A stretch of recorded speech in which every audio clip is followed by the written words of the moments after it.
सतनाम।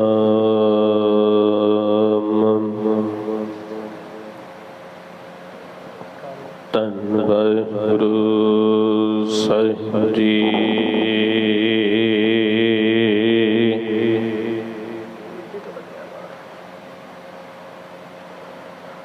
जे सो चंदा उगवे है,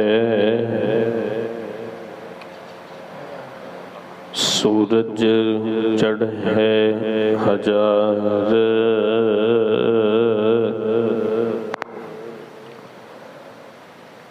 इते चानन होंदे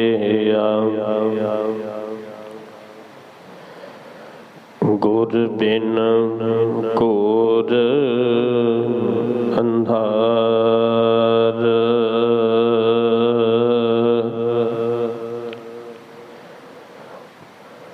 नानक गुरु न चेतनी, मन अपने सुचेत। छुटे तिल बुआल ज्यों, सुने अंदर खेत। छुटे तिल बुआल ज्यों,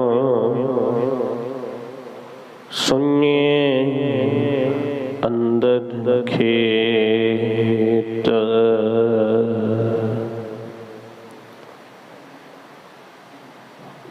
परम सम्मान योग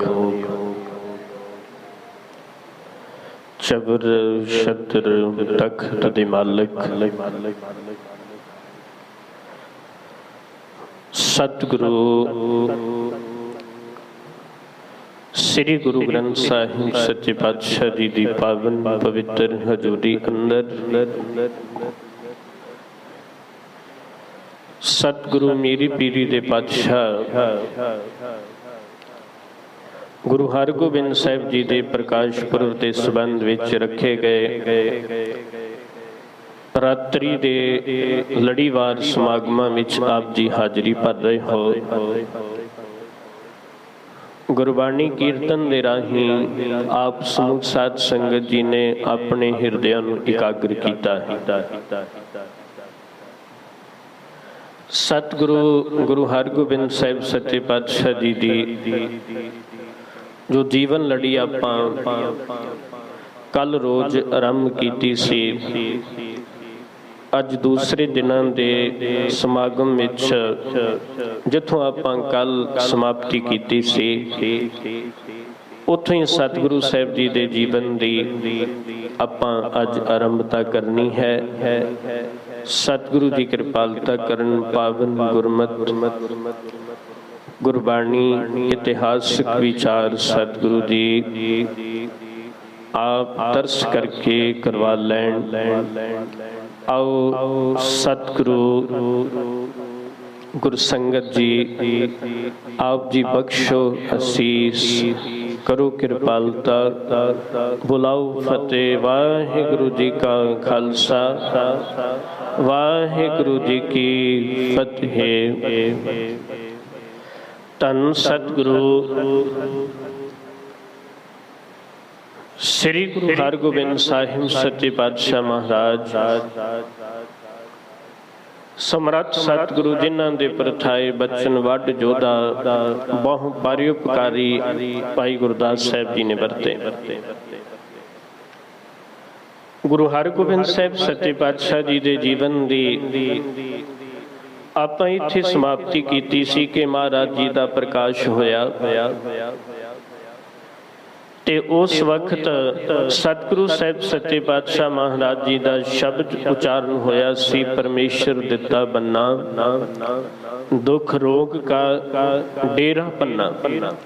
इहदे अर्थ दोवां पासे टुकदे सन। एक पासे महाराज जी ने कहा कि दुखा नूं बन लग गया, जो माता जी के मन में निरंतर इस गल का अभ्यास सी कि घर विच संतान नहीं है, वो सोग लहर नूं बन पै गया, समाप्त हो गई। ਸੰਪਰਦਾਈ ਵਿਦਵਾਨਾਂ ਨੇ ਬੰਨੇ ਦਾ ਅਰਥ ਪੁੱਤਰ ਵੀ ਕੀਤਾ ਕਿ ਦੋਵੇਂ ਚੀਜ਼ਾਂ ਦੀ ਪ੍ਰਾਪਤੀ ਜਿਹੜੀ ਹੈ ਇੱਥੇ ਹੋ ਗਈ। ਸਤਿਗੁਰੂ ਜੀ ਨੇ ਸਪਸ਼ਟੀ ਕਰ ਦਿੱਤਾ ਕਿ ਸਤਿਗੁਰੂ ਸੱਚ ਹੈ ਦੀਆ ਭੇਜ ਚਿਰ ਜੀਵਨ ਉਪਜਿਆ ਸੰਜੋਗ। ਗੁਰੂ ਹਰਗੋਬਿੰਦ ਸਾਹਿਬ ਸੱਚੇ ਪਾਤਸ਼ਾਹ ਜੀ ਦਾ ਨਾਮ ਬਾਬਾ ਬੁੱਢਾ ਸਾਹਿਬ ਜੀ ਨੇ ਰੱਖਿਆ। ਗੁਰੂ ਕੀ ਵਡਾਲੀ ਦੇ ਅਸਥਾਨ ਦੇ ਉੱਪਰ ਬੜੇ ਆਨੰਦ ਨਾਲ ਸਮਾਂ ਬਤੀਤ ਹੋ ਰਿਹਾ ਸੀ ਤੇ ਪ੍ਰਿਥੀ ਚੰਦ ਨੂੰ ਇਹ ਗੱਲ ਬਰਦਾਸ਼ਤ ਨਾ ਹੋ ਸਕੀ। ਉਹਨੇ ਮਨ ਵਿੱਚ ਇਸ ਗੱਲ ਦਾ ਨਿਰਣਾ ਕੀਤਾ ਕਿ ਮੈਂ ਸੋਚਦਾ ਰਿਹਾ ਕਿ ਮੇਰੇ ਪੁੱਤਰ ਨੂੰ ਗੁਰੂ ਸਾਹਿਬ ਬੜਾ ਪਿਆਰ ਕਰਦੇ ਨੇ ਤੇ ਮਿਹਰਬਾਨ ਤਖਤ ਤੇ ਬੈਠੇਗਾ, ਗੁਰਤਾ ਗੱਦੀ ਉਹਨੂੰ ਪ੍ਰਾਪਤ ਹੋਵੇਗੀ। ਪਰ ਸਤਿਗੁਰੂ ਜੀ ਦੇ ਘਰ ਸੰਤਾਨ ਪੈਦਾ ਹੋ ਗਈ ਕਿ ਗੁਰਤਾ ਗੱਦੀ ਸ਼ਾਇਦ ਆਉਣ ਵਾਲੇ ਸਮੇਂ ਵਿੱਚ ਉਹਨਾਂ ਨੂੰ ਮਿਲੇ। ਪਤਨੀ ਨੇ ਤਾਨੇ ਮਿਹਣੇ ਮਾਰੇ ਤੇ ਇਹਨੇ ਇੱਕ ਅਗਲਾ ਕਦਮ ਚੁੱਕਿਆ। ਬਜਾਏ ਉਸ ਬੱਚੇ ਦੇ ਤਾਏ ਹੋਣ ਦਾ ਮਾਣ ਪ੍ਰਾਪਤ ਕਰਕੇ ਉਸ ਘਰ ਵਿੱਚ ਖੁਸ਼ੀ ਵਜੋਂ ਜਾਂਦੇ, ਸਗੋਂ ਆਪਣੇ ਘਰ ਵਿੱਚ ਉਸ ਵਕਤ ਇੱਕ ਨਿਰਣਾ ਕੀਤਾ। ਸਤਿਗੁਰੂ ਸਾਹਿਬ ਜੀ ਦੇ ਘਰ ਦੀ ਰੇਕੀ ਕਰਵਾਉਂਦਾ ਰਿਹਾ ਵੀ ਕੌਣ ਨੇੜੇ, ਕੌਣ ਸਤਿਗੁਰੂ ਜੀ ਦੇ ਘਰ ਜ਼ਿਆਦਾ ਬੈਠਦਾ ਹੈ, ਕਿਹਦਾ ਜ਼ਿਆਦਾ ਵਿਸ਼ਵਾਸ ਕੀਤਾ ਜਾਂਦਾ ਹੈ। ਇਹਨਾਂ ਇਸ ਗੱਲ ਦਾ ਨਿਰਣਾ ਕੀਤਾ ਵੀ ਸਤਿਗੁਰੂ ਸਾਹਿਬ ਜੀ ਦੇ ਘਰ ਵਿੱਚ ਇੱਕ ਦਾਈ ਜਾਂਦੀ ਹੈ। ਉਹ ਖਿਡਾਵੇ ਰੂਪ ਦੇ ਵਿੱਚ ਬੱਚੇ ਨੂੰ ਖਿਡਾਉਂਦੀ ਹੈ। ਕੁਝ ਛਕਾਉਣਾ ਹੈ, ਬੱਚੇ ਨੂੰ ਛਕਾਇਆ ਜਾਂਦਾ ਕਿਉਂਕਿ ਉਮਰ ਹੌਲੀ ਹੌਲੀ ਕਰਕੇ ਵੱਡੀ ਹੋ ਰਹੀ ਸੀ ਸਤਿਗੁਰੂ ਦੀ। ਉਹ ਦਾਈ ਦੇ ਉੱਪਰ ਗੁਰੂ ਘਰ ਬਹੁਤ ਵਿਸ਼ਵਾਸ ਹੁੰਦਾ ਸੀ। ਇਹਨੇ ਉਸ ਦਾਈ ਦੇ ਘਰ ਵਿੱਚ ਜਾ ਕੇ ਪ੍ਰਿਥੀ ਚੰਦ ਨੇ ਇਸ ਗੱਲ ਦਾ ਨਿਰਣਾ ਕੀਤਾ। ਆਖਣ ਲੱਗਾ ਵੀ ਮਾਈ ਤੇਰੀਆਂ ਕੁੱਲਾਂ ਸਵਾਰ ਦਿਆਂਗਾ, ਕੁਝ ਪੈਸੇ ਮੈਂ ਤੈਨੂੰ ਦੇ ਦਿਆਂਗਾ, ਤੂੰ ਬਾਲਕ ਨੂੰ ਕਿਵੇਂ ਨਾ ਕਿਵੇਂ ਕਰਕੇ ਜ਼ਹਿਰ ਦੇ ਦੇ, ਬਾਲਕ ਹਰਗੋਬਿੰਦ ਸਾਹਿਬ ਸੰਸਾਰ ਤੇ ਰਹਿਣ ਨਾ। ਉੱਥੇ ਉਸ ਦਾਈ ਨੇ ਕੁਝ ਸਮਾਂ ਤੇ ਮਨਾ ਕੀਤਾ। ਫਿਰ ਇਹਨਾਂ ਕਿਹਾ ਵੀ ਜਿੰਨਾ ਧਨ ਕਹੇਂਗੀ ਤੇਰੀਆਂ ਕੁੱਲਾਂ ਤਰਨਗੀਆਂ। ਉਸ ਦਾਈ ਨੇ ਲਾਲਚ ਵਿੱਚ ਆਣ ਕੇ ਲਾਲਚ ਵਸ ਹੋ ਕੇ ਇਸ ਗੱਲ ਦਾ ਨਿਰਣਾ ਕਰ ਲਿਆ। ਉਹ ਸਤਿਗੁਰੂ ਜੀ ਦੇ ਘਰ ਗਈ। ਉਸ ਵਕਤ ਉਹਨੇ ਆਪਣੇ ਅਸਥਨਾ ਨੂੰ ਜਿਹੜਾ ਸੀ ਉਹ ਜ਼ਹਿਰ ਦੇ ਨਾਲ ਚੰਗੀ ਤਰ੍ਹਾਂ ਜਿਹੜਾ ਸੀ ਉਹ ਲੇਪ ਕਰ ਲਿਆ। ਸਤਿਗੁਰੂ ਸਾਹਿਬ ਜੀ ਦੇ ਘਰ ਵਿੱਚ ਜਾ ਕੇ ਉਸ ਵਕਤ ਗੁਰੂ ਹਰਗੋਬਿੰਦ ਸਾਹਿਬ ਜੀ ਨੂੰ ਗੋਦ ਵਿੱਚ ਲਿਆ। ਇਕਾਂਤ ਜਗ੍ਹਾ ਦੇ ਉੱਪਰ ਸਤਿਗੁਰੂ ਜੀ ਨੂੰ ਲਿਜਾ ਕੇ ਉਸ ਵਕਤ ਆਪਣਾ ਦੁੱਧ ਪਿਆਉਣ ਦਾ ਯਤਨ ਕਰਨ ਲੱਗੀ ਉਹ ਦਾਈ, ਤੇ ਬਾਲਕ ਹਰਗੋਬਿੰਦ ਸਾਹਿਬ ਦੁੱਧ ਨਹੀਂ ਛਕ ਰਹੇ। ਬਾਰ-ਬਾਰ ਆਪਣਾ ਦੁੱਧ ਦੇਣ ਦਾ ਯਤਨ ਕਰ ਰਹੀ ਹੈ, ਪਰ ਸਤਿਗੁਰੂ ਨੇ ਦੁੱਧ ਨਹੀਂ ਛਕਿਆ। ਅਚਾਨਕ ਜਿਸ ਵਕਤ ਉੱਚੀ ਆਵਾਜ਼ ਵਿੱਚ ਸਤਿਗੁਰੂ ਨੇ ਵਿਰਲਾਪ ਕੀਤਾ, ਰੁਦਨ ਕਰਨਾ ਸ਼ੁਰੂ ਕਰ ਦਿੱਤਾ। ਉਸ ਵਕਤ ਸਾਰੇ ਨੇੜੇ ਆਏ ਕਿ ਕਾਰਨ ਕੀ ਵਾਪਰਿਆ, ਪਰ ਉੱਥੇ ਦਾਈ ਨੇ ਆਪਣੇ ਆਪ ਨੂੰ ਸੰਭਾਲਿਆ ਤੇ ਸੰਭਾਲ ਕੇ ਕਿਹਾ ਕੋਈ ਗੱਲ ਨਹੀਂ, ਬਾਲਕ ਜਿੱਦ ਕਰ ਰਿਹਾ। ਗੁਰੂ ਅਰਜਨ ਦੇਵ ਸੱਚੇ ਪਾਤਸ਼ਾਹ ਅੰਤਰਜਾਮੀ ਸਨ।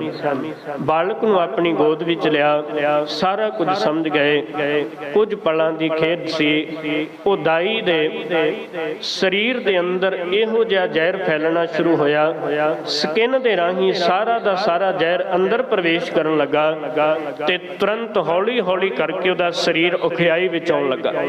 ਅਖੀਰ ਤੜਪਣ ਲੱਗੇ। ਸਤਿਗੁਰੂ ਸਾਹਿਬ ਨੇ ਕਾਰਨ ਪੁੱਛਿਆ।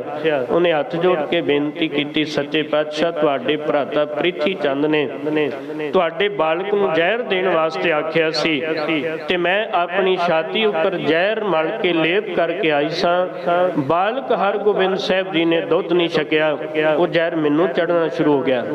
ਵੇਖਦਿਆਂ ਉਹ ਦਾਈ ਆਪਣੇ ਅੰਤਿਮ ਸਵਾਸਾਂ ਤੇ ਆਈ। ਸਤਿਗੁਰੂ ਸਾਹਿਬ ਜੀ ਦੇ ਚਰਨਾਂ ਵਿੱਚ ਬੇਨਤੀ ਕੀਤੀ, ਕਿਰਪਾ ਕਰੋ ਮੈਨੂੰ ਆਪਣੇ ਦਰ ਤੇ ਢੋਈ ਦਿਓ। ਸਤਿਗੁਰੂ ਨੇ ਫਿਰ ਭਲਾ ਕਹਿ ਕੇ ਸ਼ਬਦ ਵਰਤਿਆ ਕਿ ਤੁਸੀਂ ਭੁੱਲ ਪ੍ਰਵਾਨ ਕੀਤੀ ਹੈ, ਗੁਰੂ ਨਾਨਕ ਸਾਹਿਬ ਜੀ ਦੇ ਘਰੋਂ ਤੁਹਾਨੂੰ ਬਖਸ਼ਿਸ਼ ਮਿਲੇਗੀ, ਤੁਸੀਂ ਖੁਆਰ ਨਹੀਂ ਹੋਵੋਗੇ। ਬਾਲਕ ਹਰਗੋਬਿੰਦ ਸਾਹਿਬ ਸੱਚੇ ਪਾਤਸ਼ਾਹ ਜੀ ਦੀ ਉਸ ਵਕਤ ਜੋ ਪਹਿਲੇ ਹਮਲੇ ਦੇ ਵਿੱਚ ਜਿਹੜੀ ਹੈ ਉਹ ਸਤਿਗੁਰੂ ਸੱਚੇ ਪਾਤਸ਼ਾਹ ਨੇ ਰੱਖਿਆ ਕੀਤੀ। ਆਪ ਕਰਤੇ ਪੁਰਖ ਨੇ ਮਿਹਰ ਭਰਿਆ ਹੱਥ ਰੱਖਿਆ ਤੇ ਗੁਰੂ ਸਾਹਿਬ ਜੀ ਨੇ ਅਰਦਾਸ ਕੀਤੀ ਸੀ, ਜਿਸ ਕੇ ਸਿਰ ऊपर तू स्वामी सो दुख कैसा पावे। सतगुरु साहिब सच्चे पातशाह महाराज इसे तरह कुछ दिन लंघे। अगले दिन फिर ਪ੍ਰਿਥੀ ਚੰਦ ਦਾ ਵਾਰ ਖਾਲੀ ਗਿਆ ਤੇ ਉਹਨੇ ਫਿਰ ਇਸ ਗੱਲ ਦਾ ਨਿਰਣਾ ਕੀਤਾ ਵੀ ਹੁਣ ਦਾਏ ਨੂੰ ਫੜੀਏ ਜਿਹੜਾ ਬਾਲਕ ਦਾ ਖਿਡਾਵਾ। ਖਿਡਾਵੇ ਨੂੰ ਕਿਹਾ ਵੀ ਤੁਸੀਂ ਬਾਲਕ ਨੂੰ ਕਿਹੜੀ ਚੀਜ਼ ਛਕਾਉਂਦੇ? ਉਹਨੇ ਕਿਹਾ ਮੈਂ ਦਹੀਂ ਸਵੇਰੇ ਸਵੇਰੇ, ਕਿਉਂਕਿ ਬਾਲਕ ਦੀ ਉਮਰ 6 ਮਹੀਨਿਆਂ ਤੋਂ ਉੱਪਰ ਹੋ ਚੁੱਕੀ ਹੈ ਤੇ ਉਹਨੂੰ ਥੋੜਾ ਥੋੜਾ ਕਰਕੇ ਦਹੀਂ ਖਵਾਉਣ ਦਾ ਯਤਨ ਕਰਦਾ। ਇਹਨੇ ਬਹੁਤ ਕੀਮਤੀ ਮੋਹਰਾਂ ਲਿਆ ਕੇ ਉਹਦੀ ਝੋਲੀ ਰੱਖੀਆਂ। ਆਖਿਆ ਵੀ ਕੱਲ ਨੂੰ ਬਾਲਕ ਨੂੰ ਜ਼ਹਿਰ ਖਵਾਉਣਾ ਹੈ ਦਹੀਂ ਵਿੱਚ ਮਿਲਾ ਕੇ। ਉਹ ਜ਼ਹਿਰ ਦੇ ਦਿੱਤਾ ਗਿਆ। ਖਿਡਾਵਾ ਰਵਾਂ ਰਵੀ ਨਿਰੰਤਰ ਉਸੇ ਅਭਿਆਸ ਵਿੱਚ ਗਿਆ। ਬਾਲਕ ਨੂੰ ਉਸ ਘਰ ਦੇ ਚੁਬਾਰੇ ਉੱਪਰ ਲਿਜਾ ਕਰਕੇ ਜਿਸ ਵੇਲੇ ਖਿਡਾਉਂਦਿਆਂ ਦਹੀਂ ਛਕਾਉਣ ਲੱਗਾ, ਮਹਾਰਾਜ ਜੀ ਨੇ ਬਾਰ-ਬਾਰ ਆਪਣਾ ਹੱਥ ਮਾਰ ਕੇ ਉਹ ਦਹੀਂ ਜਿਹੜਾ ਸੀ ਜਿਸ ਸਾਧਨ ਰਾਹੀਂ ਖਵਾ ਰਹੇ ਸਨ, ਭਾਂਡਾ ਮੁਖ ਨੂੰ ਲਾਇਆ ਜਾ ਰਿਹਾ ਸੀ, ਮਹਾਰਾਜ ਬਾਰ-ਬਾਰ ਹੱਥ ਨਾਲ ਪਿਛਾਂਹ ਕਰਨ ਲੱਗੇ। ਤੇ ਅਚਾਨਕ ਜਦੋਂ ਇਹ ਜ਼ਬਰਦਸਤੀ ਮੂੰਹ ਵਿੱਚ ਪਾਉਣ ਲੱਗਾ ਮਹਾਰਾਜ ਦੀ, ਫਿਰ ਉਸ ਵੇਲੇ ਇੱਕ ਚੀਕ ਗੁਰੂ ਅਰਜਨ ਸਾਹਿਬ ਜੀ ਦੇ ਕੰਨਾਂ ਵਿੱਚ ਪਈ। ਭਾਈ ਕੇਸਰ ਸਿੰਘ ਛਿੱਬਰ ਲਿਖਦੇ ਨੇ ਕਿ ਜਦੋਂ ਸਤਿਗੁਰੂ ਤੁਰੰਤ ਉਸ ਚੁਬਾਰੇ ਤੇ ਗਏ ਤੇ ਇਸ ਦਾਏ ਦਾ ਰੰਗ ਪੀਲਾ ਪੈ ਚੁੱਕਾ ਸੀ ਕਿ ਮੇਰੀ ਚੋਰੀ ਫੜੀ ਗਈ। ਮਹਾਰਾਜ ਕਹਿਣ ਲੱਗੇ ਕਾਰਨ ਕਿਉਂ? ਬਾਲਕ ਤੁਹਾਡੇ ਤੋਂ ਖੇਡਦਾ ਹੈ, ਰੋਂਦਾ ਕਿਉਂ ਹੈ? ਆਖਿਆ ਮਹਾਰਾਜ ਪਤਾ ਨਹੀਂ, ਬਾਲਕ ਬੜਾ ਢੀਠ ਹੋ ਗਿਆ ਕਿ ਰੋਂਦਾ ਬਹੁਤ। ਸਤਿਗੁਰੂ ਸਾਹਿਬ ਸੱਚੇ ਪਾਤਸ਼ਾਹ ਮਹਾਰਾਜ ਨੇ ਭਾਂਡਾ ਜਿਹੜਾ ਉਹਨੇ ਛੰਨਾ ਫੜਿਆ ਸੀ ਦਹੀਂ ਦਾ, ਉਹ ਸਤਿਗੁਰੂ ਨੇ ਆਪਣੇ ਹੱਥ ਵਿੱਚ ਲਿਆ ਤੇ ਮਹਾਰਾਜ ਕਹਿਣ ਲੱਗੇ ਨਾਲ ਹੀ ਬਾਲਕ ਨੂੰ ਲੈ ਕੇ ਉਤਰ ਆਓ ਥੱਲੇ। ਉਸ ਵਕਤ ਸਾਹਮਣੇ ਇੱਕ ਸਵਾਨ ਬੈਠਾ, ਜਿਵੇਂ ਜਿਹਦਾ ਉਹਦਾ ਵੀ ਅੰਤਿਮ ਸਮਾਂ ਆਇਆ ਹੋਵੇਗਾ। ਉਸ ਵਕਤ ਸਵਾਨ ਦੇ ਸਾਹਮਣੇ ਸਤਿਗੁਰੂ ਨੇ ਦਹੀਂ ਰੱਖਿਆ। ਉਹਨੇ ਸਕਿੰਟਾਂ ਵਿੱਚ ਦਹੀਂ ਖਾਧਾ ਤੇ ਵੇਖਦਿਆਂ ਔਰ ਉਹ ਸਵਾਨ ਤੜਪਦਾ ਹੋਇਆ ਉੱਥੇ ਪ੍ਰਾਣ ਤਿਆਗ ਗਿਆ। ਸਤਿਗੁਰੂ ਨੇ ਉਸੇ ਵਕਤ ਹੀ ਇਸ ਦਾਏ ਵੱਲ ਵੇਖਿਆ, ਇਹਦੇ ਪੇਟ ਵਿੱਚ ਸੂਲ ਉੱਠਿਆ, ਬਰਦਾਸ਼ਤ ਨਾ ਕਰ ਸਕਿਆ, ਉਸੇ ਵਕਤ ਇਹਦੀ ਮੌਤ ਹੋ ਗਈ ਹੈ ਉੱਥੇ।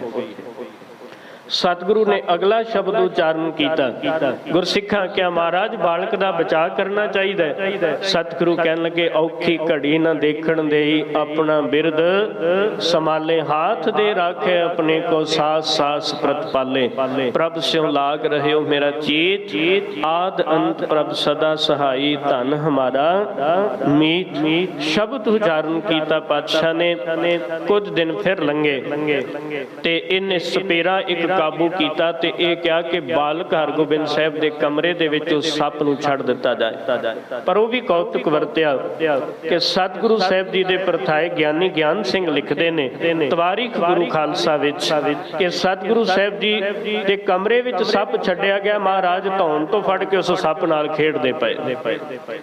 ਔਰ ਸਤਿਗੁਰੂ ਸਾਹਿਬ ਸੱਚੇ ਪਾਤਸ਼ਾਹ ਮਹਾਰਾਜ ਜੀ ਦੇ ਇਸ ਕੌਤਕ ਨੂੰ ਵੇਖ ਕੇ ਬੇਅੰਤ ਸੰਗਤਾਂ ਦੇ ਮਨ ਵਿੱਚ ਬੜਾ ਡਰ ਪੈਦਾ ਹੋਇਆ ਕਿ ਮਹਾਰਾਜ ਨਿਰੰਤਰ ਕਈ ਹਮਲੇ ਬਾਲਕ ਦੇ ਉੱਪਰ ਹੋ ਰਹੇ ਤੇ ਆਪ ਜੀ ਕਿਰਪਾ ਕਰੋ, ਸਤਿਗੁਰੂ ਕੋਈ ਉਪਾਅ ਕਰੀਏ। ਤੇ ਸਤਿਗੁਰੂ ਗੁਰੂ ਅਰਜਨ ਦੇਵ ਜੀ ਨੇ ਕਿਹਾ ਸੀ ਸਭ ਕਿਛ ਛੋੜ ਪ੍ਰਭ ਤੂੰ ਹੀ ਤੇ ਆਇਆ। ਮਹਾਰਾਜ ਕਹਿਣ ਲੱਗੇ ਉਪਾਅ ਕੀ ਤੇ ਅੱਗੇ ਇੱਥੋਂ ਤੱਕ ਸਤਿਗੁਰੂ ਸਾਹਿਬ ਸੱਚੇ ਪਾਤਸ਼ਾਹ ਗੁਰੂ ਅਰਜਨ ਦੇਵ ਜੀ ਨੇ ਅਰਦਾਸ ਕੀਤੀ। ਇਸ ਗੱਲ ਨੂੰ ਚੌਥੀ ਗੱਲ ਨੂੰ ਸੂਰਜ ਪ੍ਰਕਾਸ਼ ਨੇ ਕੋਟ ਨਹੀਂ ਕੀਤਾ। ਚੌਥੀ ਗੱਲ ਲਿਖੀ ਹੈ ਗਿਆਨੀ ਗਿਆਨ ਸਿੰਘ ਹੋਣਾ ਨੇ ਤਵਾਰੀਖ ਗੁਰੂ ਖਾਲਸਾ ਵਾਰਤਕ ਵਿੱਚ। ਉਹਨਾਂ ਜ਼ਿਕਰ ਕੀਤਾ ਕਿ ਬਾਲਕ ਹਰਗੋਬਿੰਦ ਸਾਹਿਬ ਜਦੋਂ ਖੇਡਣ ਯੋਗ ਹੋ ਗਏ, ਬਾਲਕਾਂ ਨਾਲ ਖੇਡਦੇ ਸਨ ਤੇ ਇੱਕ ਨੇੜਿਓਂ ਬੜਾ ਪਿਆਰਾ ਬਾਲਕ ਗੁਰੂ ਹਰਗੋਬਿੰਦ ਸਾਹਿਬ ਜੀ ਨਾਲ ਖੇਡਦਾ ਸੀ। ਇਹਨੇ ਕੀ ਕੀਤਾ ਵੀ ਉਸ ਬਾਲਕ ਦੇ ਪਰਿਵਾਰ ਨਾਲ ਗੱਲ ਕੀਤੀ, ਤੁਹਾਨੂੰ ਪੈਸਾ ਜਿੰਨੀ ਜਗੀਰ ਚਾਹੀਦੀ ਦੇ ਦਿਆਂਗੇ। ਇਸ ਤਰ੍ਹਾਂ ਕਰੋ ਵੀ ਬਾਲਕ ਦੀਆਂ ਦੋਵਾਂ ਜੇਬਾਂ ਵਿੱਚ ਮਠਿਆਈ ਪਾ ਦਿਓ ਤੇ ਦੋਵਾਂ ਜੇਬਾਂ ਵਿੱਚ ਇੱਕ ਵਿੱਚ ਜ਼ਹਿਰੀਲੀ ਤੇ ਇੱਕ ਦੇ ਵਿੱਚ ਮਠਿਆਈ ਬਾਲਕ ਦੇ ਖਾਣ ਵਾਲੀ ਹੋਵੇ। ਉਹਨਾਂ ਇਸ ਤਰ੍ਹਾਂ ਕੀਤਾ, ਉਸ ਬੱਚੇ ਨੂੰ ਸਮਝਾ ਕੇ ਭੇਜਿਆ ਵੀ ਜਿਹੜੀ ਮਠਿਆਈ ਜ਼ਹਿਰ ਵਾਲੀ ਹੈ ਆਹ ਦੂਸਰੀ ਜੇਬ ਵਾਲੀ ਤੁਸੀਂ ਬਾਲਕ ਹਰਗੋਬਿੰਦ ਸਾਹਿਬ ਨੂੰ ਦੇਣੀ। ਉਹ ਬੱਚਾ ਜਦੋਂ ਗਿਆ ਤੇ ਸਤਿਗੁਰੂ ਸਾਹਿਬ ਸੱਚੇ ਪਾਤਸ਼ਾਹ ਮਹਾਰਾਜ ਜੀ ਦੇ ਦਰ ਤੇ ਉਹ ਖੇਡਦਿਆਂ ਜਦੋਂ ਬਾਲਕ ਹਰਗੋਬਿੰਦ ਸਾਹਿਬ ਜੀ ਨੂੰ ਮਠਿਆਈ ਖਵਾਈ, ਉਹ ਭੁਲੇਖੇ ਨਾਲ ਜ਼ਹਿਰ ਵਾਲੀ ਆਪ ਖਾ ਗਿਆ ਤੇ ਜਿਹੜੀ ਦੂਜੀ ਮਠਿਆਈ ਸੀ ਉਹ ਗੁਰੂ ਹਰਗੋਬਿੰਦ ਸਾਹਿਬ ਨੂੰ ਛਕਾ ਦਿੱਤੀ। जिस वक्त और ये समा प्रगट हुआ कि सतगुरु गुरु हरगोबिंद साहब जी दे वेखदे बालक औखा होया। कई विद्वानां ने लिखिया उस बालक की मौत हो गई, पर सतगुरु साहब के घर ने उस बालक नूं रख लिया। उस बालक का ये कोई कसूर नहीं सी। जिस वक्त गुरु हरगोबिंद साहब जी की रखिया हुई ते फिर सतगुरु महाराज जी के चरणों में संगत ने अरदास की, महाराज हुण ते कृपा करो, कोई पहरेदार कोई चंगी सुरक्षा का प्रबंध करिए। बालक वास्ते ये बहुत खतरनाक गल है। ते सतगुरु साहब सच्चे पातशाह ने कहा, क्यों मन नूं डलाउंदे हो, डोलो ना, विश्वास करो सतगुरु पर, क्योंकि ताती वाह न लागे पार ब्रह्म सरनाई, चौगिरद हमारे राम कार दुख लगे न पाई, सतगुरु पूरा भेटिया जिन बनत बनाई। गुरु साहब जी ने बचन उसे वेले उच्चारण किया, आप बालकां वाले बैठे हो, 4 हमले तुहाडे बच्चे ते हो जाण ते सारा परिवार नेड़े नहीं उठदा, दर दर ते जाके शिकायतां करदे आ।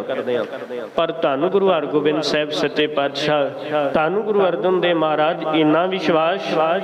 समा फिर आया, गुरु हरगोबिंद साहब सच्चे पातशाह जी की उम्र थोड़ी वडेरी हुई ते तन दे उपर शीतला निकल आई। शीतला ने अपना प्रभाव प्रगट किया, सारे शरीर के उपर जख्म होने शुरू हो गए, दाने सारे शरीर ते निकलने शुरू होए। तीसरे दिन गुरु हरगोबिंद साहब जी का जिहड़ा तन सी वो ताप दे नाल भर गया ते जख्म जिहड़े सन और इन्हां विच पाक पानी भरना शुरू हो गया। लम्मे पैना भी औखा हो गया। वैद सद के इलाज करन दा यतन कीता ते सतगुरु सच्चे पातशाह महाराज दे कोल वैदां ने आण के चौथे दिन ये गल कह दी भी बालक नूं बचाउणा साडे वास्ते मुश्किल हो चुका है, ये बालक बचदा नहीं। प्रिथी चंद दे घर विच वधाइयां मिलण लगियां कि बालक ने नहीं बचना। 5वें दिन गुरु हरगोबिंद साहब महाराज बिल्कुल बोलना भी छड्ड गए, अखां बंद हो गईयां, बिस्तरे उपर पे रहना, सारा शरीर जिहड़ा सी व्याकुल हो गया, मुख विचों आवाज भी नहीं निकलदी। किसी पुरोहित ने आण के क्या, महाराज एक देवी दा मंदिर नेड़े है, तुसी कृपा करो ते आपां देवी पूजन कर लईए। सतगुरु सच्चे पातशाह महाराज कह लगे, एक अकाल पुरख नूं अपने जीवन का आधार बनाया है, उन्होंने छड्ड के किसी होर पासे नहीं जा सकते, एक ही आसरा है। इनू बाबा फरीद साहब जी ने इवें लिखिया कि फरीदा बाहर पराया बैसना, साईं मुझे न दे, जे तू ए मैं रख सी तां जियो शरीर होंदे। सतगुरु साहब सच्चे पातशाह महाराज कह लगे, एक नूं छड्ड के किसी होर पासे नहीं। बाबा फरीद साहब तां पहलां ही कह गए कि जे दूजे दे दर ते बैठना पवे, जान पहला निकल जाए, पर किसी दूसरे दे दर ते हाथ ना जोड़ने पैण। सतगुरु सच्चे पातशाह बालक ने बचना नहीं इस तरह। महाराज कह लगे, जिन्हें दात दी है वो आप बचाउण वाला है। सतगुरु साहब ने कहा, आओ मिल के हरमंदर विच बैठ के अरदास करदे हां। सतगुरु सच्चे पातशाह महाराज जी ने अरदास की।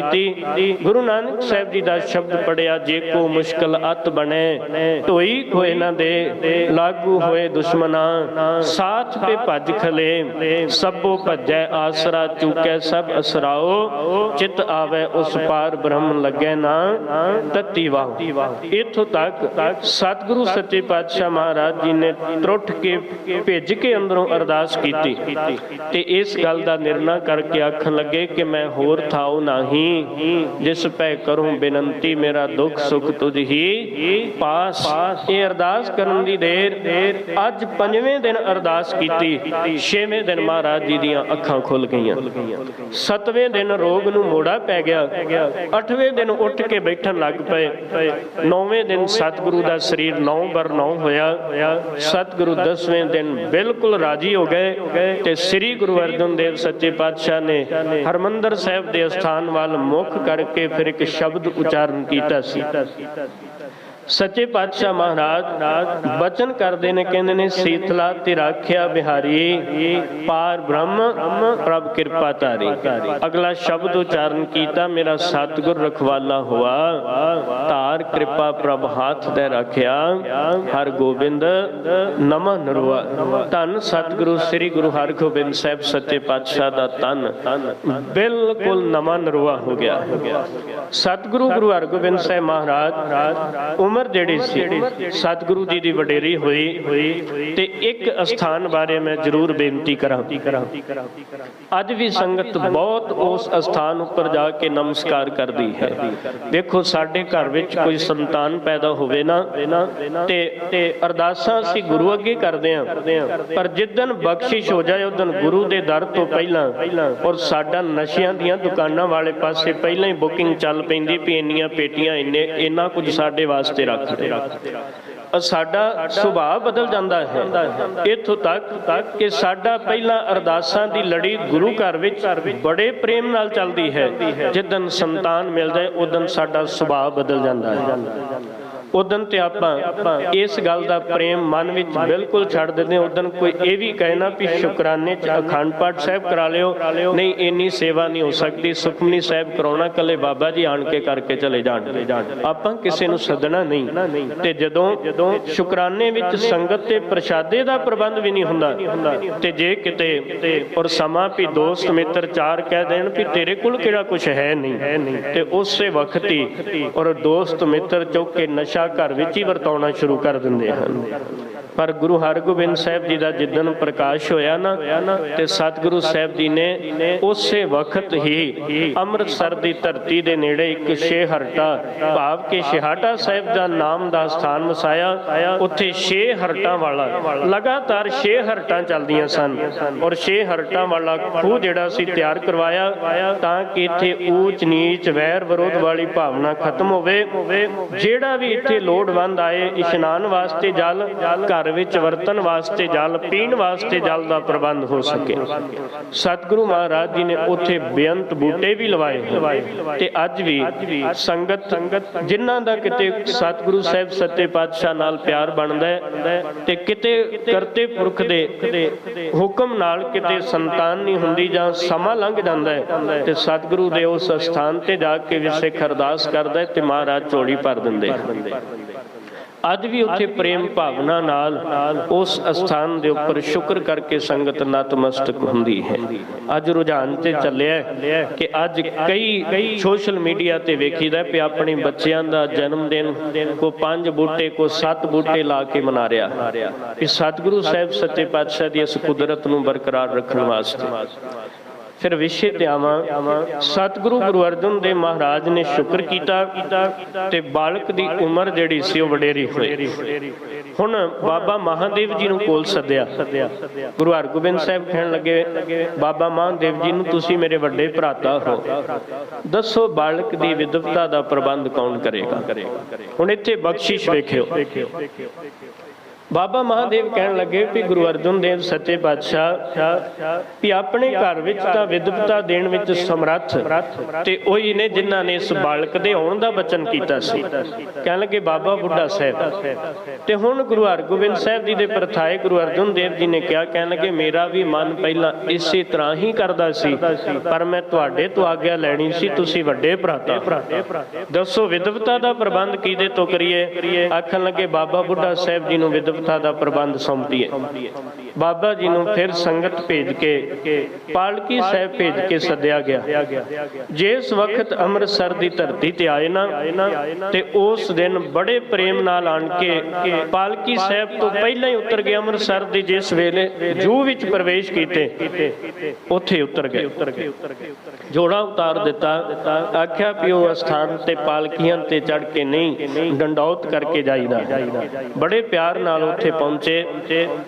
ਹੰਕਾਰ ਨਹੀਂ, ਅਸੀਂ ਕਿਸੇ ਦੀ ਅਰਦਾਸ ਕਰਦੀ ਹੈ ਤੇ ਉਹ ਆਣ ਕੇ ਕਹਿ ਦੇਣਾ ਵੀ ਤੁਹਾਡੀ ਅਰਦਾਸ ਕੀਤੀ ਪੂਰੀ ਹੋਈ ਤੇ ਸਾਡਾ ਅੰਦਰ ਹੰਕਾਰ ਵਿੱਚ ਆ ਜਾਂਦਾ ਵੀ ਇਹ ਤੇ ਸਾਡੀ ਅਰਦਾਸ ਕਰਕੇ ਹੋਇਆ। ਇਹ ਕਿਸੇ ਦੀ ਕੋਈ ਅਰਦਾਸ ਦੇ ਵੱਸ ਦੀ ਖੇਡ ਨਹੀਂ, ਇਹ ਤੇ ਭਾਵਨਾ ਵਾਲਾ ਹਿਰਦਾ ਜਦੋਂ ਖਲੋ ਕੇ ਅਰਦਾਸ ਸਤਿਗੁਰੂ ਦੇ ਦਰ ਤੇ ਕਰਵਾਉਂਦਾ ਮਹਾਰਾਜ ਬਰਕਤ ਉਦੋਂ ਦਿੰਦੇ ਹਨ। ਬਾਬਾ ਬੁੱਢਾ ਸਾਹਿਬ ਬੜੀ ਨਿਮਰਤਾ ਵਿੱਚ ਆਏ ਤੇ ਬਾਬਾ ਬੁੱਢਾ ਸਾਹਿਬ ਜੀ ਨੂੰ ਆਉਂਦਿਆਂ ਗੁਰੂ ਅਰਜਨ ਦੇਵ ਜੀ ਨੇ ਵੀ ਨਮਸਕਾਰ ਕੀਤੀ, ਹੱਥ ਜੋੜ ਕੇ ਸਤਿਕਾਰ ਕਰਦੇ ਸੀ। ਤੇ ਉਸ ਵੇਲੇ ਗੁਰਸਿੱਖਾਂ ਕਿਹਾ ਮਹਾਰਾਜ ਤੁਸੀਂ ਗੁਰੂ ਹੋ, ਬਾਬਾ ਬੁੱਢਾ ਸਾਹਿਬ ਸਿੱਖ ਨੇ। ਉਹ ਕਹਿਣ ਲੱਗੇ ਐਸੇ ਸਿੱਖ ਨੇ ਜਿਨ੍ਹਾਂ ਨੇ ਗੁਰੂ ਨਾਨਕ ਸਾਹਿਬ ਦੇ ਸੀਨੇ ਦਾ ਗਿਆਨ ਤੇ ਨਿੱਘ ਪ੍ਰਾਪਤ ਕੀਤਾ ਹੈ। ਇਹਨਾਂ ਦੀ ਅਰਦਾਸ ਗੁਰੂ ਨਾਨਕ ਸਾਹਿਬ ਤੋਂ ਲੈ ਕੇ ਹੁਣ ਤੱਕ ਇੱਕ ਹੈ। बाबा बुढ़ा साहब सत्कारयोग ने। बाबा जी आए, बालक हरगोबिंद साहब गोद विच बिठाए ते बाबा जी ने एक ही बचन किया। गुरु अर्जन देव महाराज ने कहने लगे, बाबा जी एक किरपा करियो। बालक हरगोबिंद साहब जी की विधवता का प्रबंध सोच रहे सां, तुसी किरपा करो, बालक का नाम तुसी रखिया ते विधवता भी तुसी देनी है। बाबा बुढ़ा साहब कहने लगे, महाराज मैं गुरु घर दे पशु सांभण जोगा हाँ, गुरु घर दी खेती ते सांभ सकदा है, खेतां विच काम कर सकदा है, जो कहोगे मैं वो कर सकदा। विधवता मेरे अनपढ़ दे वास दी खेड़ नहीं, मैं विधवता कित्थों दे देंगा, मेरे कोल विधवता देने दी समर्था नहीं। गुरु अर्जन देव सच्चे पातशाह ने फिर बचन कीता सी, कहन लगे, बाबा जी इस तरह ना आखो, गुरु नानक साहब दी संगत तुहानू प्राप्त हुई है, तुसी बड़े विद्वान हो। कहन लगे, महाराज घा खुद ना जानदा हाँ, विधवता नहीं। बाबा बुढ़ा साहब ने फिर बचन कीता सी कि मेरे कोल विधवता दा प्रबंध किथे। गुरु अर्जन देव सच्चे पातशाह महाराज कहन लगे, बाबा जी दुनिया विच ओ विधवता बणीओ नहीं जिहड़ी तुहानू नहीं आउंदी, जिहड़ी तुहानू नहीं आउंदी ओ संसार ते भी है नहीं। ये बचन सतगुरु ने कर दिते। कहने कि जिहड़ी विधवता संसार ते है वो तुहाडीआं अखां तो ओले नहीं, ते जिहड़ी तुहाडीआं अखां तो ओले वो संसार विच ही नहीं। ते इस दा जिक्र भाई केसर सिंह शिबर ने कीता है, इहदा जिक्र भाई साहब जी ज्ञानी ज्ञान सिंह हुणां ने भी कीता। कहण लगे, गुरु हरगोबिंद साहब जी नूं 65 तरह की विधवता बाबा बुढ़ा साहब ने दिती। ਉਹਦੇ ਵਿੱਚ ਸ਼ਸਤਰ ਵਿਦਿਆ, ਅਸਤਰ ਵਿਦਿਆ, ਤੀਰ ਅੰਦਾਜ਼ੀ, ਨੇਜੇਬਾਜ਼ੀ, ਘੋੜ ਸਵਾਰੀ, ਤਲਵਾਰਬਾਜ਼ੀ, ਪਟੇਬਾਜ਼ੀ, ਜੰਤਰ ਵਿਦਿਆ, ਮੰਤਰ ਵਿਦਿਆ, ਤੰਤਰ ਵਿਦਿਆ, ਤੈਰਾਕੀ ਵਿਦਿਆ, ਇੱਥੋਂ ਤੱਕ ਕੁਸ਼ਤੀ ਦੀ ਸਤਿਗੁਰੂ ਸੱਚੇ ਪਾਤਸ਼ਾਹ ਮਹਾਰਾਜ ਜੀ ਨੂੰ ਵਿਦਵਤਾ ਦਿੱਤੀ। ਗੁਰੂ ਗ੍ਰੰਥ ਸਾਹਿਬ ਸੱਚੇ ਪਾਤਸ਼ਾਹ ਮਹਾਰਾਜ ਜੀ ਦੀ ਬਾਣੀ ਪੜ੍ਹਨ ਵਾਸਤੇ ਗੁਰਮੁਖੀ ਦੀ ਸਿੱਖਿਆ, ਸੰਸਕ੍ਰਿਤ ਦੀ ਸਿੱਖਿਆ, फारसी की सिक्ख्या, संपूर्ण विधवतावां दा उन्होंने लड़ीवार जिक्र तो नहीं किया, पर 65 तरह की विधवता का उन्होंने जिक्र कर दिता। कहने लगे, बाबा बुढ़ा साहब ने गुरु हरगोबिंद साहब सच्चे पातशाह जी नूं ये विधवता की दात दी है। अखीर श्री गुरु अर्जन देव सच्चे पातशाह महाराज 1606 का समा आया ते हुण 1606 ते सतगुरु गुरु हरगोबिंद साहब जी का प्रकाश 1595 विच होया। 11 साल हो गए।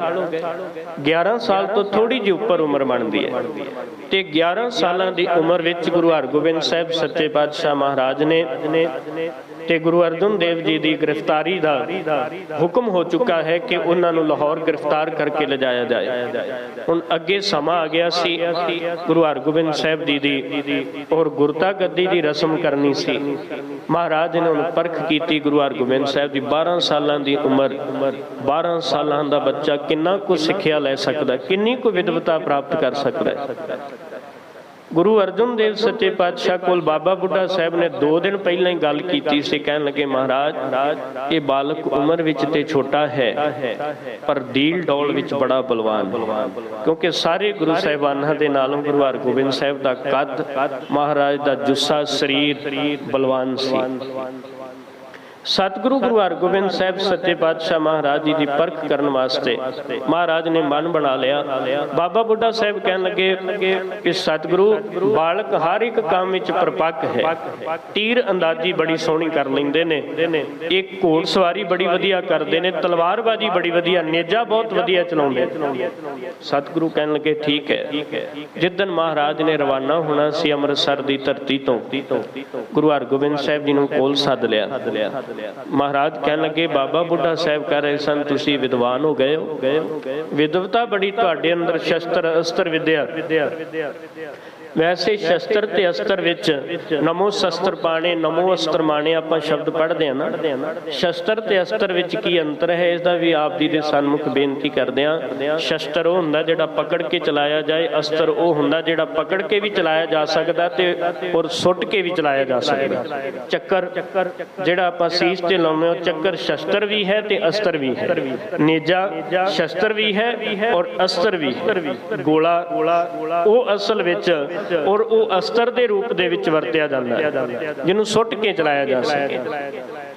ਇਸੇ ਤਰ੍ਹਾਂ ਸਤਿਗੁਰੂ ਮਹਾਰਾਜ ਗੁਰੂ ਅਰਜਨ ਦੇਵ ਜੀ ਨੇ ਕੋਲ ਸੱਦਿਆ, ਕਹਿਣ ਲੱਗੇ ਤੁਹਾਡੇ ਹੱਥਾਂ ਵਿੱਚ ਪਤਾ ਲੱਗਾ ਵੀ ਤੀਰ ਚਲਾਉਣ ਤੇ ਗੱਤਕਾ ਬਾਜੀ ਦੀ ਬੜੀ ਸਮਰੱਥਾ ਹੈ। ਆਖਿਆ ਮਹਾਰਾਜ ਤੁਹਾਡੀ ਕਿਰਪਾ ਦੇ ਨਾਲ ਹੈ, ਬਾਬਾ ਬੁੱਢਾ ਸਾਹਿਬ ਨੇ ਅਸੀਸ ਦਿੱਤੀ ਹੈ।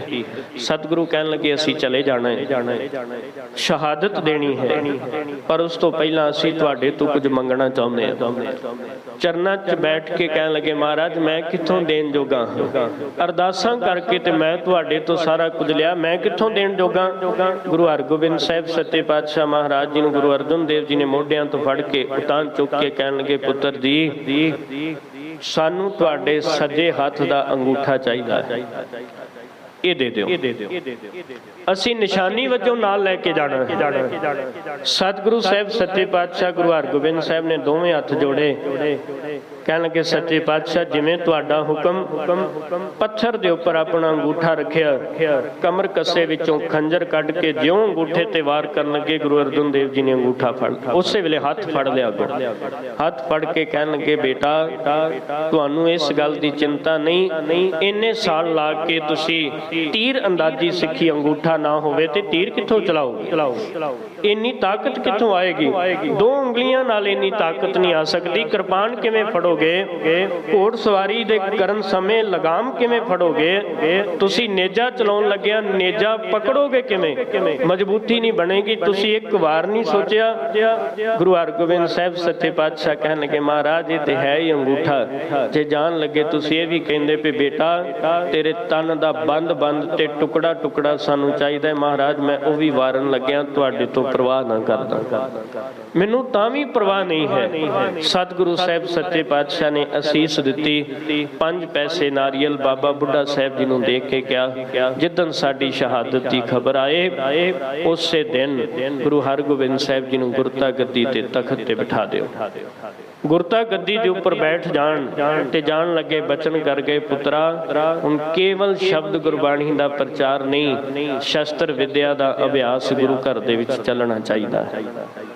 ਗੁਰੂ ਹਰਗੋਬਿੰਦ ਸਾਹਿਬ ਸੱਚੇ ਪਾਤਸ਼ਾਹ ਮਹਾਰਾਜ ਇਸੇ ਤਰ੍ਹਾਂ ਗੁਰਤਾ ਗੱਦੀ ਦੇ ਤਖਤ ਦੇ ਉੱਪਰ ਬੈਠੇ, ਸ਼ਹਾਦਤ ਹੋਈ ਤੇ ਸਤਿਗੁਰੂ ਸਾਹਿਬ ਜੀ ਦੇ ਘਰ ਵਿੱਚ ਜਦੋਂ ਖਬਰ ਪਹੁੰਚੀ ਨਾ ਗੁਰੂ ਅਰਜਨ ਦੇਵ ਸ਼ਹੀਦ ਹੋ ਗਏ, ਬੇਅੰਤ ਤਸੀਹੇ ਚੱਲ ਕੇ ਤੇ ਗੁਰੂ ਹਰਗੋਬਿੰਦ ਸਾਹਿਬ ਜੀ ਨੇ ਗੁੜ ਮੰਗਵਾ ਕੇ ਸਰੋਵਰ ਵਿੱਚੋਂ ਜਲ ਲੈ ਕੇ ਗੁੜ ਜਲ ਦੇ ਵਿੱਚ ਗੁੜ ਘੋਲ ਕੇ ਆਈ ਹੋਈ ਸੰਗਤ ਵਾਸਤੇ ਠੰਡੇ ਮਿੱਠੇ ਜਲ ਦੀ ਛਬੀਲ ਦਾ ਆਰੰਭ ਕੀਤਾ ਸੀ।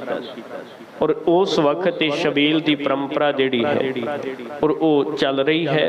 ਕਈ ਇਤਿਹਾਸਕਾਰਾਂ ਨੇ ਇਹ ਵੀ ਕਿਹਾ ਕਿ ਚੰਦੂ ਦੀ ਨੂੰਹ ਨੇ ਸਤਿਗੁਰੂ ਨੂੰ ਸ਼ਰਬਤ ਪਿਆਇਆ ਸੀ। ਮਾਫ ਕਰਨਾ, ਕਿਤੇ ਇਤਿਹਾਸ ਦਾ ਇਹ ਕਥਨ ਨਹੀਂ ਹੈ। ਇੱਥੋਂ ਤੱਕ ਨਾਲੇ ਲਾਹੌਰ ਦੀ ਜੇਲ੍ਹ ਦੇ ਨੇੜੇ ਇੱਕ ਮੁਸਲਮਾਨ ਇਸਤਰੀ ਨੂੰ 12 ਕਿਲੋਮੀਟਰ ਦੇ ਨੇੜੇ ਦੇ ਦਾਇਰੇ ਵਿੱਚ ਵੀ ਆਉਣ ਦਾ ਹੁਕਮ ਨਹੀਂ ਤੇ ਉੱਥੇ ਚੰਦੂ ਦੀ ਜਿਹੜੀ ਨੂੰਹ ਹੈ ਉਹਦੇ ਹੈ ਹਿੰਦੂ ਮਤ ਨਾਲ ਸੰਬੰਧਿਤ, ਉਹ ਨੇੜੇ ਕਿਵੇਂ ਟੁੱਕ ਗਈ, ਨਾਲੇ ਇੰਨੇ ਪਹਿਰੇ ਵਿੱਚ ਕਿੱਥੇ ਚਲੀ ਗਈ। ਇਸ ਕਰਕੇ ਇਹ ਗੱਲ ਦਾ ਨਿਰਣਾ ਖਾਰਜ ਕੀਤਾ ਗਿਆ ਹੈ। ਸਤਿਗੁਰੂ ਗੁਰੂ ਹਰਗੋਬਿੰਦ ਸਾਹਿਬ ਸੱਚੇ ਪਾਤਸ਼ਾਹ ਮਹਾਰਾਜ ਨੇ ਉਸੇ ਦਿਨ ਤੋਂ ਫਿਰ ਫੈਸਲਾ ਕਰ ਲਿਆ ਸੀ ਕਿ ਸ੍ਰੀ ਹਰਿਮੰਦਰ ਸਾਹਿਬ ਜੀ ਦੇ ਸਾਹਮਣੇ ਸ੍ਰੀ ਅਕਾਲ ਤਖਤ ਸਾਹਿਬ ਦੀ ਸਿਰਜਣਾ ਹੋਵੇਗੀ। ਕਿਵੇਂ ਸ੍ਰੀ ਅਕਾਲ ਤਖਤ ਸਾਹਿਬ ਸਿਰਜਿਆ, ਮੀਰੀ ਪੀਰੀ ਕੀ ਹੈ, ਕਿਵੇਂ ਹਰਗੋਬਿੰਦ ਸਾਹਿਬ ਜੀ ਦੇ ਇਸ ਅਸਥਾਨ ਤੋਂ ਮੌਕੇ ਦੀ ਹਕੂਮਤ ਨੂੰ ਜਿਹੜਾ ਸੀ ਉਹ ਵੰਗਾਰਿਆ ਗਿਆ, ਉਹ ਵਿਚਾਰ ਆਪਾਂ ਅਗਲੇ ਪ੍ਰਸੰਗ ਵਿੱਚ ਆਪ ਜੀ ਦੇ ਸਾਹਮਣੇ ਕਰਾਂਗੇ। ਇੰਨੀ ਹਾਜ਼ਰੀ ਆਪ ਸਮੁੱਚੀ ਸਾਧ ਸੰਗਤ ਜੀ ਨੇ ਅੱਜ ਦੇ ਦੀਵਾਨ ਦੀ ਪ੍ਰਵਾਨ ਕਰਨੀ, ਕਿਉਂਕਿ ਇਤਿਹਾਸਕ ਪ੍ਰਸੰਗ ਇਸ ਕਰਕੇ ਲੜੀਵਾਰ ਆਰੰਭਿਆ ਕਿ ਸਾਨੂੰ ਚੁਣਵੀਆਂ ਗੱਲਾਂ ਦਾ ਪਤਾ ਲੱਗਦਾ ਹੈ, ਪਰ ਬਹੁਤਾ ਡੂੰਘਾ ਇਤਿਹਾਸ ਨਹੀਂ।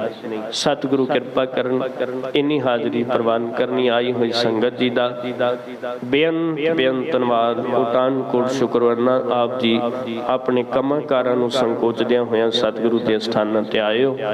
ਆਪ ਸਮੂਹ ਸਾਧ ਸੰਗਤ ਜੀ ਦੇ ਚਰਨਾਂ ਵਿੱਚ ਬੇਨਤੀ ਹੈ ਕਿ ਲੰਗਰ ਪ੍ਰਸ਼ਾਦਾ ਛਕ ਕੇ ਜਾਣ ਦੀ ਕਿਰਪਾ ਕਰਨੀ ਜੀ। ਔਰ ਨਾਲ ਹੀ ਕੱਲ ਨਿਹੰਗ ਬਾਬਾ ਸ਼ਮਸ਼ੇਰ ਸਿੰਘ ਜੀ ਦੇ ਜਨਮ ਦਿਹਾੜੇ ਦੇ ਸੰਬੰਧ ਵਿੱਚ ਵਿੱਚ ਗੁਰਮਤਿ ਦੀਵਾਨ ਸਜਣਗੇ। ਪੂਰਨਮਾਸ਼ੀ ਦੇ ਦਿਹਾੜੇ ਨੂੰ ਮੁੱਖ ਰੱਖਦਿਆਂ ਹੋਇਆਂ ਕਥਾ ਵਿਚਾਰਾਂ ਵੀ ਹੋਣਗੀਆਂ। ਆਪ ਸਮੂਹ ਸਾਧ ਸੰਗਤ ਜੀ ਨੇ ਅੰਮ੍ਰਿਤ ਵੇਲੇ ਅਤੇ ਤਕਰੀਬਨ ਜੋ ਹੁਕਮਨਾਮਾ ਸਾਹਿਬ ਜੀ ਦੀ ਕਥਾ 10:15 ਵਜੇ ਹੁੰਦੀ ਹੈ, ਉਹਦੇ ਵਿੱਚ ਵੀ ਹਾਜ਼ਰ ਹੋਣ ਦੀ ਕਿਰਪਾ ਕਰਨੀ।